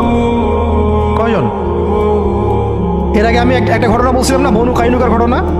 একজন নারী সাহাবীকে টিজ করেছিল, আরেকজন সাহাবী প্রতিবাদ করেছিলেন, সেই সাহাবীকে মেরে ফেলা হয়, হত্যা করা হয়, শহীদ করা হয়। নবী সাল্লাল্লাহু আলাইহি ওয়াসাল্লাম পুরা বনু কাইনুকার সাথে যুদ্ধ করেছেন। এখানেও দেখেন একজন সাহাবী হারিস বিন উমাইয়া রাদিয়াল্লাহু আনহুকে হত্যা করা হলো। এবার নবী সাল্লাল্লাহু আলাইহি ওয়াসাল্লাম 3000 সেনাবাহিনী গঠন করলেন। কত হাজার? আচ্ছা, এখন শুনেন, আমি একটা দলিল দিতে চাইলাম যে দেখেন, সারা বিশ্বে চায়নার কথা বলেন, সিরিয়ার কথা বলেন, রোহিঙ্গাদের কথা বলেন, আরাকানের কথা বলেন, আপনি কাশ্মীরের কথা বলেন, আফগানের কথা বলেন, তারপরে এই যে আফ্রিকার কন্টিনেন্টের কথা বলেন, আফ্রিকা, মালি, নাইজেরিয়া, সোমালিয়া, আর মধ্যপ্রাচ্যের কথা আর কি বলবো, Yemen, Libya, Jordan, Lebanon, Palestine, Gaza, এই সারা বিশ্বে যত মুসলমান আছে তাদের মধ্যে কত লক্ষ মুসলমানকে হত্যা করার পরেও এই সিদ্ধান্ত এখন উম্মাগতভাবে আমরা নিতে পারি নাই, যেটা নবী সাল্লাল্লাহু আলাইহি ওয়াসাল্লাম বনু কাইনুকার এগেনস্টে নিয়েছিলেন আর এই রোমানদের এগেনস্টে নিয়েছিলেন। একজন নারী সাহাবীকে শ্লীলতাহানি করা, আরেকজন সাহাবী তাকে বাঁচাতে এসে তার পক্ষে প্রতিবাদ করায় তাকে হত্যা করা, এবং নবী সাল্লাল্লাহু আলাইহি ওয়াসাল্লাম পুরো বনু কাইনুকাকে উচ্ছেদ করলেন। এখানে সুরাহবিল কি করেছে? একজন সাহাবীকে হত্যা করেছে, রাষ্ট্রদূত হারিস বিন উমাইয়া। নবী সাল্লাল্লাহু আলাইহি ওয়াসাল্লাম 3000 সৈন্য পাঠিয়ে দিচ্ছেন। আর এখন উম্মার দিকে তাকান, যে রাষ্ট্রগুলোর কথা আমি বললাম, আমাদের সহ সব জায়গায় আমাদেরটা অন্যভাবে ডিল করি আমরা, বাইরের সব রাষ্ট্রগুলো, এই রাষ্ট্রগুলোতে কত হাজার সৈন্য না, কত হাজার নিরপরাধ মুসলিমকে হত্যা করা হয়েছে। সংখ্যাটা কি হাজারে না লাখে? কত হাজার বা লাখ বাচ্চাদেরকে হত্যা করা হয়েছে, কত হাজার বা লাখ মা বোনদেরকে হত্যা এবং ধর্ষণ করা হয়েছে। তারপরে উম্মাগতভাবে আমরা এখন এই সিদ্ধান্তে আসতে পারি নাই, যে সিদ্ধান্ত নবী সাল্লাল্লাহু আলাইহি ওয়াসাল্লাম তাৎক্ষণিক নিয়ে ফেললেন। আমার রাষ্ট্রদূতকে হত্যা করেছে, 3000 সৈন্য রেডি, এবং তারা কিন্তু সুপার পাওয়ার। রোমানরা তখন কি সুপার পাওয়ার, এটা দেখানোর সময় নাই যে তার কাছে কি অস্ত্র আছে, তাদের ক্ষমতা কতটুকু, তাদের কাছে কি আছে, তাদের সৈন্য সংখ্যা কত, আয়তন সংখ্যা কত, ওদের অর্থনীতি কত সমৃদ্ধ, কোনো কিছুর পরোয়া সাহাবায়ে কেরাম করেন নাই। 3000 সৈন্য রেডি করে এই বাহিনীর পতাকা হাতে তুলে দিলেন সাহাবী যায়েদ ইবনে হারেসা রাদিয়াল্লাহু আনহুর হাতে। কার হাতে? চিন্তা করেন, তায়েফের সাথী, রাসূল সাল্লাল্লাহু আলাইহি ওয়াসাল্লাম প্রিয় ভাজন, তায়েফের সাথী, জান্নাতি নারীকে বিয়ে করেছেন,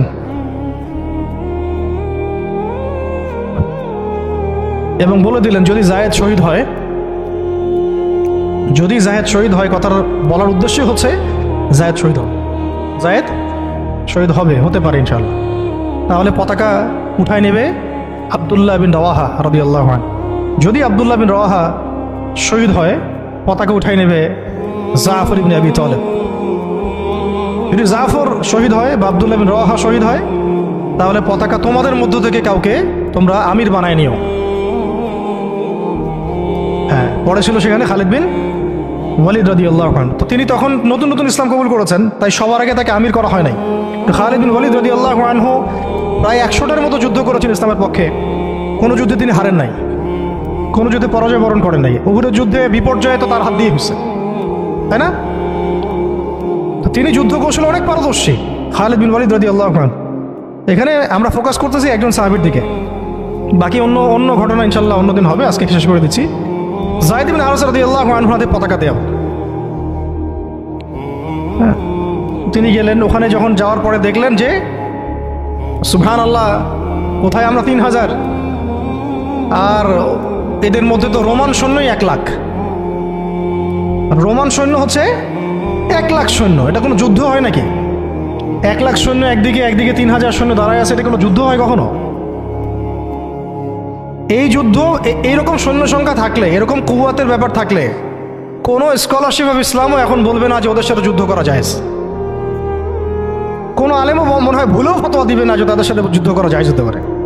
তোমরা কি পাগল হয়েছো? তাদের সাথে যুদ্ধ করতে যাও, ওদের 1 লাখ, তোমাদের 3000। মনে তো হয় কেউই হয়তো এই ফতোয়াটা দিবে না, যেটা এটা হতেও পারে। ইসরায়েলে এত পাওয়ার, তোমরা কিসের জন্য হামাসের পক্ষে কথা বলো? আমেরিকা এত বড় সুপার পাওয়ার, তালেবানরা পারবে ওদের সাথে? এরকমই তো কথা চলতেছে সব জায়গায়, না? বাংলাদেশের মুসলমান, পাকিস্তানের মুসলমান, আফগানের মুসলমানদের কি আছে? ভারতের এত বড় বড় পারমাণবিক অস্ত্র আছে। ভাবটা তো এইরকমই না? এবং এগুলোকে হিসাব কিতাব করে অনেকেই, অনেক কাফেররা বলে বলুক, মানে ফাসেকরা বলে বলুক, মোরতাদরা বা রামবাম প্রগতিশীল, এরা তো যা ইচ্ছা তাই বলেই।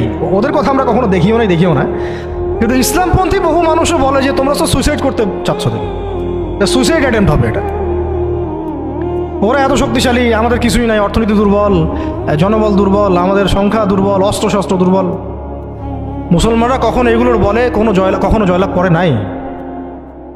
মুসলমানরা জয়লাভ করেছে সবসময় ইমানের বলেই। এটা ছিল মূল হাতিয়ার। তারপরে যুগের প্রয়োজনে আধুনিকতার প্রয়োজন আছে। সেটা ইমান বিবর্জিত না, ইমানটা সবার আগে। ইমানই তো পরাজয়, অস্ত্র দিয়ে তো আর কিছু করতে পারবেন না। এখন যদি আমাদেরকে পারমাণবিক বড় বড় অস্ত্র দিয়ে দেওয়া হয়, তবুও তো মনে হয় যুদ্ধের পথে কেউ হাঁটতে চাবে না, জিহাদের পথে কেউ হাঁটতে চাবে না। বলবে যে এটা তো সুইসাইড অ্যাটেম্প্ট হবে। ওরা তো ন্যাটো তো এতগুলো দেশের সমন্বয় গঠিত, ইসরায়েলের সাথে তো এত কান্ট্রি আছে, তোমাদের সাথে কারা আছে?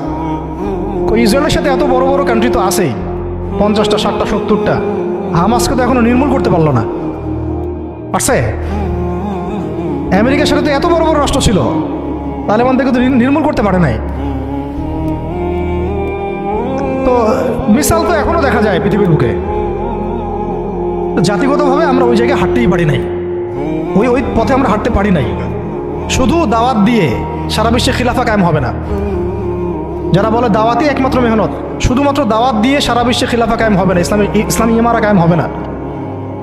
আপনারা 100 বছর দাওয়াত দিতে থাকেন, ইমারা কায়েম হবে না।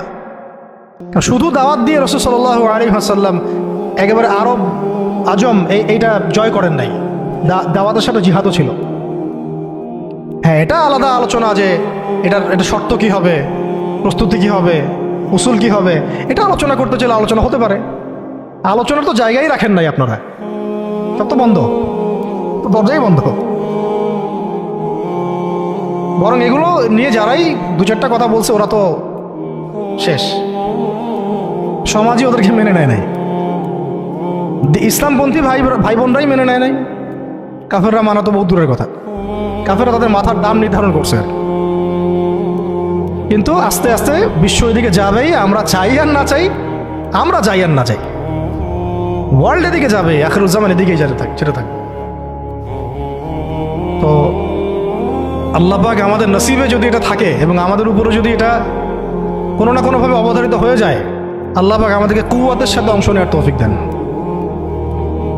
এবং সব দিক থেকে, আধ্যাত্মিকভাবে, ইমানের দিক থেকে, আমলের দিক থেকে, আখলাকের দিক থেকে, সমাজের দিক থেকে, জ্ঞানের দিক থেকে আল্লাহ পাক ওই রকম চেতনা এবং প্রস্তুতি আমাদের মনের মধ্যে দান করে দেন। প্রস্তুতি তো আগে মনের বিষয়। তো শেষ করতেছি, এবার এই যায়েদ ইবনে হারেসা রাদিয়াল্লাহু আনহু এখানে আলোচনা হচ্ছে, আমরা কি যুদ্ধ কালকে করব, নাকি মদিনা থেকে সৈন্য পাঠাতে বলবো, নাকি আমরা অন্য কোনো পথে যাব, নাকি ব্যাকফুটে যাব, নাকি পত্র পাঠাবো রাসূলকে জানাবো বিষয়টা। তো দেখা গেল পরের দিন সৈন্য 1 লাখ না, সৈন্য 2 লাখ সৈন্য। আরও গাসসানি গোত্রের বিভিন্ন জায়গা থেকে আরবরা আসছে, আরও 1 লাখ। এবার ফতোয়া কোন জায়গায় যাইতো? আমরা হইলে ফতোয়া যাইতো একটা জায়গায়, এখান থেকে পালাই হিজরত করো, এখান থেকে পালাই হিজরত। তোমরা কি জানো না নিজের জান বাঁচানো ফরজ? আর সুবহানাল্লাহ, এমন একটা ব্যাপার জানেন, শয়তানও কোরআন হাদিস থেকে দলিল দিতে পারে। হ্যাঁ, আমার অভিজ্ঞতা থেকে আমি দেখছি, আমার অভিজ্ঞতা থেকেও দেখছি একটা, যে একজনকে বলা হচ্ছিল যে এটা না আপনার আমার মাঝে চুক্তি হয়েছে।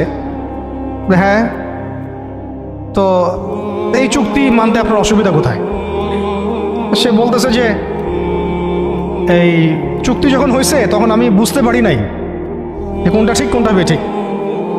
এখন বুঝতে পারছি যে এটা ঠিক ছিল না। আর হাদিসে আছে মুমিন এক গর্তে যেন 2 বার না যায়। আমাকে হাদিস দিয়ে দলিল দিয়ে দিল। কি বুঝলেন? তো এমন একটা অবস্থা যে দলিল কোরআন হাদিস থেকে এখন মনে হয় শয়তানও দিতে পারে। আল্লাহ পাক আমাদেরকে হেফাজত করেন। তো আলেমদের সংস্পর্শে থাকতে হয় এই কারণেই, তাহলে আমরা বুঝতে পারবো না যে আসলে কোনটা পরিশুদ্ধ দলিল, গ্রহণযোগ্য দলিল। শেষ কথা হচ্ছে, এবার দেখা গেল 2 লাখ সৈন্য, এখানে আলোচনা হচ্ছে যুদ্ধ হবে কি হবে না। একজন সাহাবী আব্দুল্লাহ বিন রওয়াহা, যিনি কমান্ডার ছিলেন পরে, তিনি বললেন, তিনি এমন একটা জ্বালাময়ী বক্তব্য দিলেন, ওই বক্তব্য শুনে সাহাবায়ে কেরাম একদম ডিটারমাইন্ড হয়ে গেলেন যে কালকে যুদ্ধ হবে। আমরা চিঠিও পাঠাচ্ছি না, আমরা ফিরেও যাচ্ছি না, মদিনা থেকে আমরা ব্যাকআপ, আমাদের সৈন্য দরকার নেই।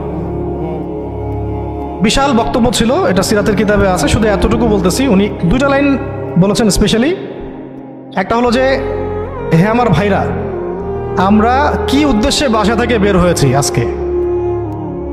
আমরা কি অর্জনে বের হই নাই? সাহাবীরা বলছেন হ্যাঁ।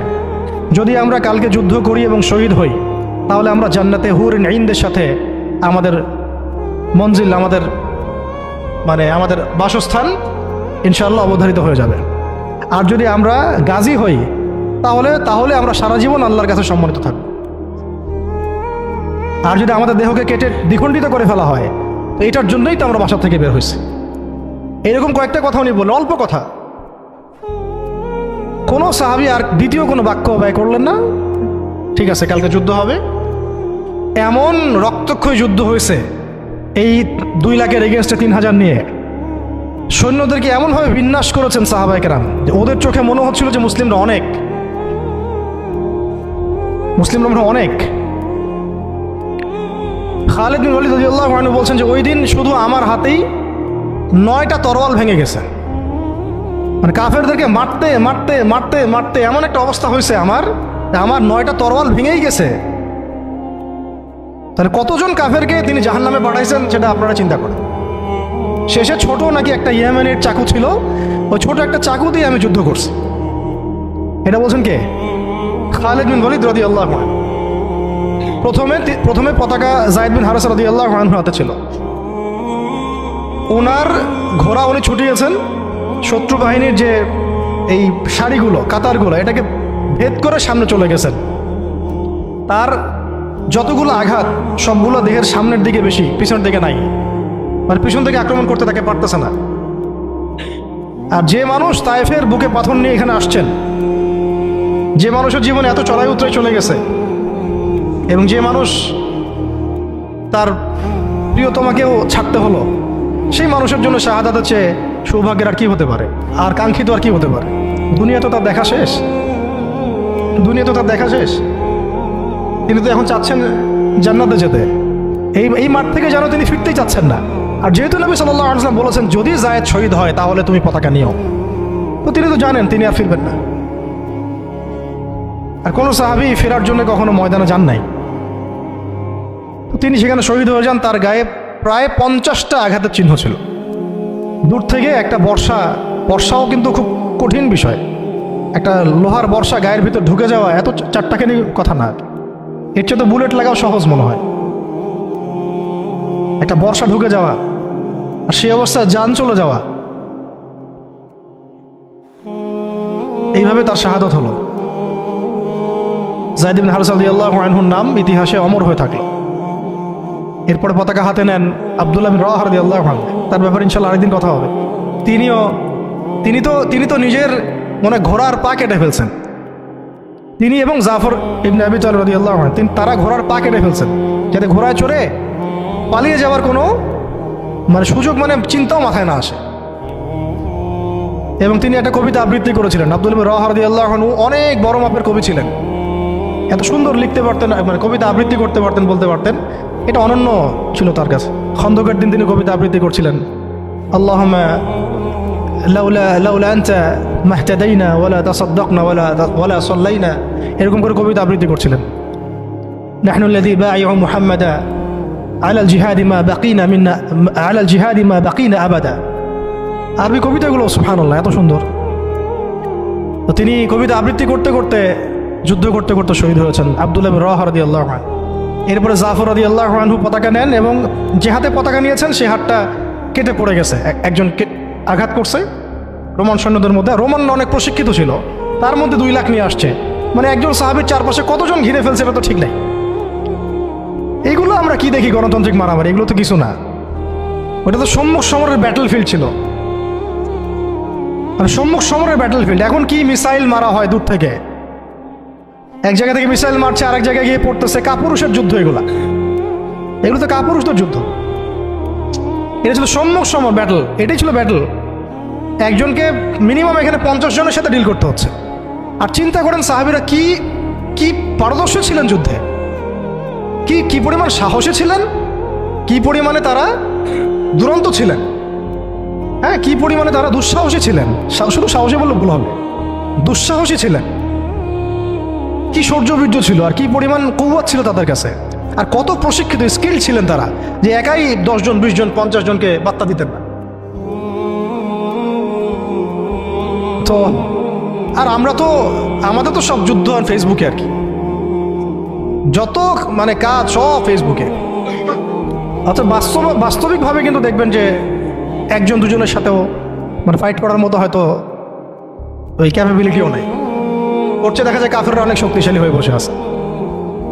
এগুলো আবেগ ছাড়তে হবে, বাস্তববাদী হতে হবে, ঈমান আমল তাকওয়ার সাথে সব ধরনের প্রিপারেশন, মানে যেটাকে আমরা বলি এদাদ, শারীরিক মানসিক সব দিক থেকে প্রস্তুতির দরকার আছে। আর এটা মুসলিম রাষ্ট্রের সেনাবাহিনীর কাজ, মুসলিম রাষ্ট্রের সেনাবাহিনী অন্যান্য ফোর্সদেরও কাজ এগুলো। তাদেরকে তো এইসব চেতনা কখনো মনে শোনানোই হয় নাই।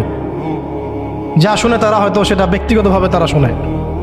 সিস্টেম তো এরকম না, সিস্টেমটা তাদেরকে এইসব জাজবায় কখনো উদ্বুদ্ধই করবে না। যে আপনারা একটা ভালো প্রফেশনে আছেন, যদি এই প্রফেশনের দিক থেকে অনেস্ট থাকতে পারেন, সৎ থাকতে পারেন, আল্লাহর জন্য যুদ্ধ করতে পারেন, শহীদ হয়ে যাবেন। এটা কি বলা হয়? বরং বলা হয় এমন জাতিসংঘের মিশনে যান, ওখানে গেলে টাকা পাবেন। আর ওই মিশন কাফেরদের পক্ষে, মুসলমানদের বিরুদ্ধে মুসলমানকে লাগাই দেয়, এরাকে ওদের ভাড়াটে সৈন্য হিসেবে কাজ করায়। আমাদের শক্তি তারা নিচ্ছে, আমাদের জনবল নিচ্ছে, নিয়ে আমাদের এগেনস্টেই প্রয়োগ করতেছে। আল্লাহ পাক আমাদের ভাইদেরকে বুঝ দেন, ইনশাল্লাহ ভাইরাও বুঝবে একদিন না একদিন। এই বুঝ ঠেকা রাখা যাবে না, এই হেদায়েত, এই বুঝ, এই আলোগুলো কেউ ঠেকা রাখতে পারবে না। আল্লাহ দিল থেকে দিলে ছড়াই দিবেন ইনশাল্লাহ। কোনো কিছু করে কোনো লাভ হবে না, মানে কোনো কিছু করেই কোনো লাভ হবে না। কাউকে দমায় দেওয়া, থামায় দেওয়া, কোনো জাতিগোষ্ঠীকে নির্মূল করা, রাজনৈতিক আগ্রাসন, অর্থনৈতিক স্যাংশন, কিছু করে লাভ হবে না। এই আলো এবং এই জজবা, এই আগুন দিল থেকে দিলে আল্লাহ জ্বালাই দিবেন ইনশাআল্লাহ। এটা জাস্ট সময়ের ব্যাপার, শুধু সময়ের ব্যাপার এগুলা। শেষমেশ আরেকটা হাতে যখন পতাকা নিয়েছেন তিনি, এই হাতটাও কেটে পড়ে গেছে।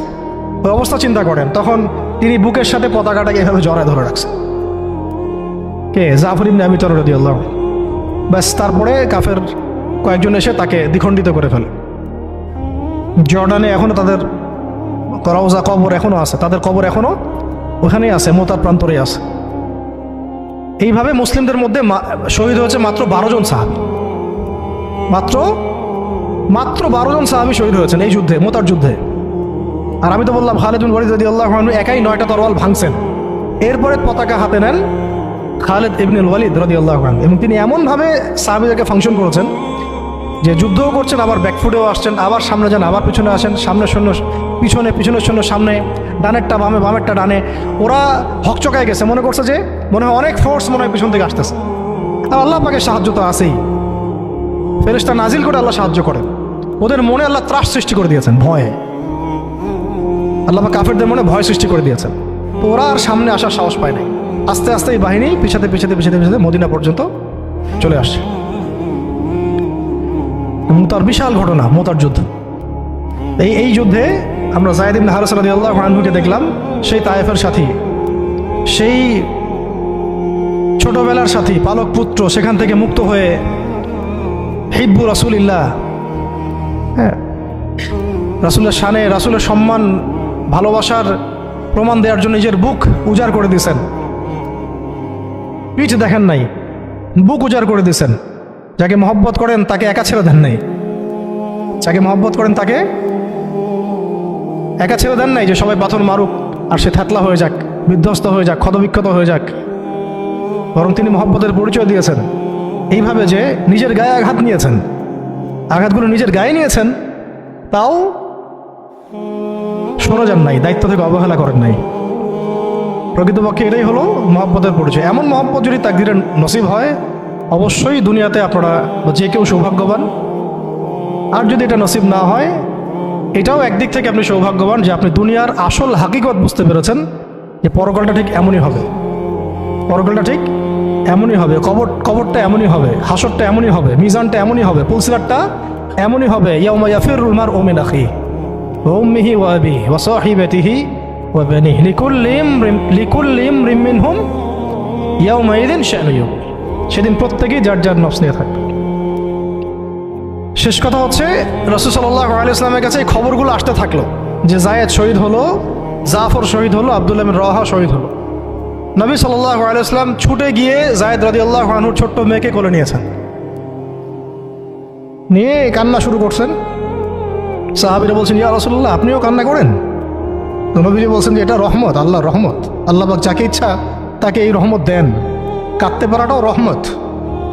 এরপরে নবীজি একটা দোয়াও করতেন এই সময় না, মানে নবীজি একটা দোয়াও করতেন প্রায়ই, আল্লাহুম্মা উরযুকনি, আল্লাহুম্মা ইজআলনি না আল্লাহুম্মা উরযুকনি, একটু দেখতে হবে এই শব্দটা। আইনাইনি হাত্তালাতাইন তাসকিয়ানিল কলবা বিযুরুফিদ দাম'i মিন খাশিয়াতিক ক্বাবলা আন তাকুনা দুমু'ু দামান ওয়া আদরাসু জামরা। আল্লাহ আমাকে এমন দুটো চোখ দিও যে চোখ দুটো কাঁদতে পারে এবং সেই চোখের পানি দিয়ে কলব পর্যন্ত সিক্ত হয়ে যায়। ওই দিন আসার পূর্বেই, যেদিন চোখের পানি রক্তে পরিণত হবে আর দাঁতের মাড়িগুলো আগুনে পরিণত হবে। কি ওয়ার্ড দেখছেন, কি শব্দ খেয়াল করছেন? ওই দিন আসার পূর্বেই আল্লাহ, যেদিন চোখের পানি পরিণত হবে রক্তে আর দাঁতের মাড়ি পরিণত হবে আগুনে, অঙ্গারে। তো এরপরে জাফর রাদিয়াল্লাহু আনহু অন্যান্য সাহাবীদের বাচ্চাদেরকে তিনি আদর করতে লাগলেন। রাসূল সাল্লাল্লাহু আলাইহি ওয়াসাল্লাম তো অনেক নরম দিলের মানুষ ছিলেন, রাহমাতুল আলামিন। উনি তো রাতের বেলা তাহাজ্জুদে নামাজ পড়লেও বাচ্চাদের মতো কান্না করতেন। এখন একটু পরে মুচকি হাসলেন, এটা শেষ কথা। একটু পরে মুচকি হাসলেন আকাশের দিকে তাকিয়ে। সাহাবীরা বললেন, ইয়া রাসূলুল্লাহ সাল্লাল্লাহু আলাইহি ওয়াসাল্লাম, আপনি হাসছেন কেন? নবী সাল্লাল্লাহু আলাইহি ওয়াসাল্লাম বললেন যে আমি দেখলাম যে ফেরেশতাদের সাথে জাফর বিন আবু তালেব রাদিয়াল্লাহু আনহুকে আল্লাহ রাব্বুল আলামিন জান্নাতে একটা উঁচু মাকাম দিয়েছেন এবং সেখানে সে উড়ে বেড়াচ্ছে এবং ফল খেয়ে বেড়াচ্ছে। আর আল্লাহ রাব্বুল আলামিন তার ওই কেটে যাওয়া দুই হাতের বদৌলতে, বিনিময়ে আল্লাহ পাক তাকে দুইটা পাখা দিয়ে দিছে। এরপর থেকে তার নাম হলো জাফর আত-তাইয়ার, জাফর আত-তাইয়ার। এগুলো ছিল দুনিয়ার হাকিকত। তারা দিন দুনিয়া আখিরাত এগুলো বুঝতেন। এগুলো ছিল মহব্বত, পাশে থাকা, সাথে থাকা এবং জীবনের লক্ষ্য উদ্দেশ্য। আমাদের জন্য এটাই ভালো হবে যে আমরা যারা এখনও আল্লাহ পাকের দিনের পথে আছি, আল্লাহ পাক আমাদেরকে হেদায়েত দিয়েছেন, সত্য মিথ্যা চেনার তৌফিক দিয়েছেন। আর কাল বিলম্ব না করে আল্লাহর দিনের দিকে ফিরে আসা, তওবা করা, ইস্তেগফার করা, নিজের জীবনকে গুছিয়ে নেওয়া, একদম যা প্রস্তুতি দরকার সব ধরনের প্রস্তুতি গ্রহণ করা। পড়াশোনা, আখলাক, ওলামা ইকরামের সোহবত, হ্যাঁ, অর্থনৈতিক প্রিপারেশন, পারিবারিক বলেন, ইত্যাদি ইত্যাদি, শারীরিক জামাবদ্ধ দাওয়াত, তাবলীগ, মেহনত এবং জিহাদের জজবাও রাখা, এবং সামনের দিনগুলোর ব্যাপারে সতর্কও থাকা, আশাবাদীও থাকা এবং দোয়া বেশি বেশি করতে থাকা। ইনশাআল্লাহ তাআলা সামনে এমনও সময় আসবে যে অনেক সংগ্রাম, রক্ত, অন্ধকারের পরে কিন্তু একটা আলোর আভাস আমরা পাচ্ছি। আমরা কিন্তু একটা আলোর আভাসও পাচ্ছি এবং এই আলো, এই জজবা, এই আগুন আস্তে আস্তে আল্লাহ পাক পুরো জাতির কলব থেকে কলবে ছড়াই দিবেন ইনশাআল্লাহ। কারণ আমাদের বহু ল্যাকিংস আছে, আমাদের প্রচুর ল্যাকিংস আছে। হ্যাঁ, পড়াশোনার গ্যাপস আছে, ইমানের, আখলাকের, আমলের সমস্ত দিক থেকে অনেক গ্যাপস আছে না? এই গ্যাপসগুলো আল্লাহ পূরণ করে দিতে পারেন মুহূর্তেই। এই গ্যাপসগুলো আল্লাহ পাক দোয়ায় পূরণ করে দিতে পারেন, ইস্তেগফারে পূরণ করে দিতে পারেন। আল্লাহ কবুল করলে আল্লাহ পাক সব কিছুর ব্যবস্থা করে দিতে পারেন। আমাদের সেই খালেস নিয়াত রাখতে হবে, সেই জাজবাও থাকতে হবে এবং দোয়ার সাথে চেষ্টাও থাকতে হবে, দোয়ার সাথে চেষ্টাও থাকতে হবে এবং অবশ্যই সবর করতে হবে। একদিনে কোনো কিছু হাসিল হবে না। সামনে যত বাধা বিপত্তি আসুক, বাঁচি মরি কি হয় না হয়, যত রকম বাধা বিপত্তি আসুক না কেন, লক্ষ্য থেকে সরে যাওয়া যাবে না। নিজেকেও হাঁটতে হবে, নিজের ওই সাথী ভাইদেরকে নিয়েও হাঁটতে হবে। এবং আমরা চাই এখন যায়েদ ইবনে হারেসা রাদিয়াল্লাহু আনহুর মতো এমন মানুষ, এমন প্রিয়জন, এমন কাছের মানুষ যারা নিজের বুকে পাথর নিবে কিন্তু মহব্বতের মানুষের গায়ে পাথর লাগতে দিবে না, প্রকৃত ভালোবাসার নিদর্শন দিবে আর কি। বদরের সাহাবীদের মতো, উহুদের সাহাবীদের মতো, খন্দক, খায়বার আর মুতার এই বীর সাহাবীদের মতো। তাদের হাতে ইতিহাস রচিত হয়েছে, যে ইতিহাসের এখন আমরা একটা অংশ হয়ে আছি, যে ইতিহাসের গল্প আমরা এখন শুনছি। এখন সময় আসছে উম্মার এই সংকটে ইতিহাসকে নতুন করে লেখার। ইতিহাস লিখতে হলে সেরকম কবুলিয়াত হাসিল করতে হবে। আল্লাহ পাক যেন সবাইকে সেই কবুলিয়াত হাসিল করার তৌফিক দেন এবং আমরা আমাদের সমস্ত অপারগতা, সমস্ত গুনাহ, আমাদের যত ল্যাকিংস আছে সব আল্লাহর কাছে পেশ করছি। আল্লাহ পাক আমাদের সমস্ত ত্রুটিগুলো যেন সংশোধন করে দেন, সমস্ত গ্যাপসগুলো ফুলফিল করে দেন, যত গুনাহ আল্লাহ মাফ করে দেন এবং যেভাবে চললে বললে আমল করলে আমরা সেই মাকাম হাসিল করতে পারবো, সেই গন্তব্য হাসিল করতে পারবো, ওইভাবে আল্লাহ যেন করায় নেন আমাদেরকে দিয়ে। কারণ আমাদের কোনো শক্তি নেই, কোনো ক্ষমতা নেই, এবং চেষ্টা করার মতো করার তৌফিক আল্লাহ আমাদেরকে দেন। আল্লাহ পাক আমাদের সব দিনী ভাইদেরকে, বোনদেরকে এবং আমাদের উম্মায় যারা কাজ করতেছেন যে ব্যানারই হোক, আমরা সব ভাইদের ব্যাপারে শুভাকাঙ্ক্ষী থাকবো। সবার মধ্যেই কিছু গ্যাপস থাকতে পারে, আমরা সবাই ব্যক্তিগতভাবে গুনাহগার, কিন্তু উম্মার এই অবস্থায় আমরা কাদা ছোড়াছড়ি করবো না, দলাদলি করবো না। উম্মার এই অবস্থায় আমরা একে অপরের সাথে বিদ্বেষ এইসবে যাব না। হ্যাঁ, আমরা আমাদের মতো করে হৃদ্যতার বন্ধনটা ঠিক রাখার চেষ্টা করব। আর হক আর বাতিল আল্লাহ পাক জানেন, আল্লাহ পাক হকপন্থীদেরকে বিজয় দিবেন ইনশাআল্লাহ। ঠিক আছে? আর লৌকিকতা থেকে বেঁচে থাকতে হবে। লৌকিকতা, লোক দেখানো বিষয়, এই অনলাইন অ্যাক্টিভিজম, অনলাইনের যে আসক্তি, হ্যাঁ, এইটাকে এই ইলিউশনের একটা জগৎকে বাস্তব মনে করা, এই সব বিষয়গুলো থেকে ফারেক থাকা।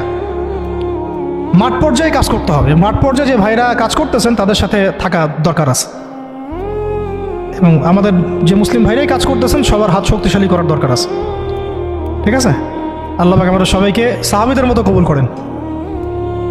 আল্লাহ পাক আমাদের সবাইকে সাহাবায়ে কেরামের সেই আকীদা, আমল, মানহাজ এবং সেই তরিকা মোতাবেক চলার তৌফিক দান করেন।